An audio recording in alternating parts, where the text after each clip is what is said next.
రవీంద్ర భారతిలో జరిగిన మహాత్మా జ్యోతిరావు పూలే 199వ జయంతి సందర్భంగా జాతీయ బీసీ సంక్షేమ సంఘం అధ్యక్షులు జాజుల శ్రీనివాస్ గౌడ్ మాట్లాడుతూ బీసీ, పేద, వెనుకబడిన వర్గాల అభివృద్ధికి పునాది వేశారని చెప్పారు.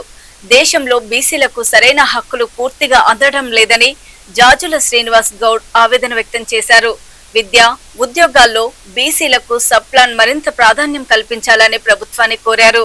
పూలే ఆలోచనలను అమలు చేయడం ద్వారానే నిజమైన సామాజిక న్యాయం సాధ్యమని ఆయన పేర్కొన్నారు. బీసీ వర్గాల ఐక్యత చాలా ముఖ్యమని, హక్కుల కోసం అందరూ ఒకటిగా పోరాడాలని పిలుపునిచ్చారు. జ్యోతిబా పూలే పేరు పెట్టమన్నారు కాబట్టి సప్లాన్ తీసుకొచ్చి దయచేసి ఈ కోట్ల మంది గొంతుకగా మీకు నేను విజ్ఞప్తి చేస్తున్నాం. బీసీ సప్లాన్ పెట్టండి. మా దళిత బిడ్డలకు, మా ఎస్సీ ఎస్టీ బిడ్డలకు ఎట్లయితే సప్లాన్ ఉందో బీసీ బిడ్డలకు కూడా మహాత్మా జ్యోతిబా పూలే పేరు మీద సప్లాన్ పెట్టాలని చెప్పి ప్రభుత్వానికి, ముఖ్యంగా మా నాయకుడు, మా బహుజన నాయకుడు, మా అందరికీ ఆదర్శవంతులైనటువంటి మా డిప్యూటీ సీఎం గారికి మేము విజ్ఞప్తి చేస్తున్నాం.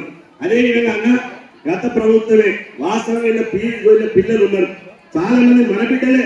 ఇవాళ నేను చివరే చెప్తున్నా, సమయం లేదు కాబట్టి వీళ్ళందరూ మన బిడ్డలే. గత ప్రభుత్వం 3 సంవత్సరాలుగా ఫీజుల రియంబర్స్మెంట్ బకాయిలు అక్కడ ఇచ్చిపోయింది. ఆ రోజు నేనున్నా. గత కాంగ్రెస్ ప్రభుత్వంతో మన ఆర్ కృష్ణ గారు ఇవాళ ఆమరణ నిరాదీక్ష చేసి పిల్లలందరూ చదువుకోవాలంటే ఫీజుల రియంబర్స్మెంట్ రావాలని చెప్పి ఆమరణ నిరాదీక్ష చేస్తుంటే కృష్ణ గారిని నన్ను పిలిచి రాజశేఖర రెడ్డి గారు చెప్పారు, ఎస్సీ ఎస్టీ బీసీ పిల్లలు, అగ్రకులాల పేదలు కూడా ఏ చదువైనా చదువుకోవచ్చు, డిగ్రీ అంటే ఫ్రీ, పీజీ అంటే free, engineering free, doctor free అని చెప్పి ఫీజుల రియంబర్స్మెంట్ పెట్టిపోయినా.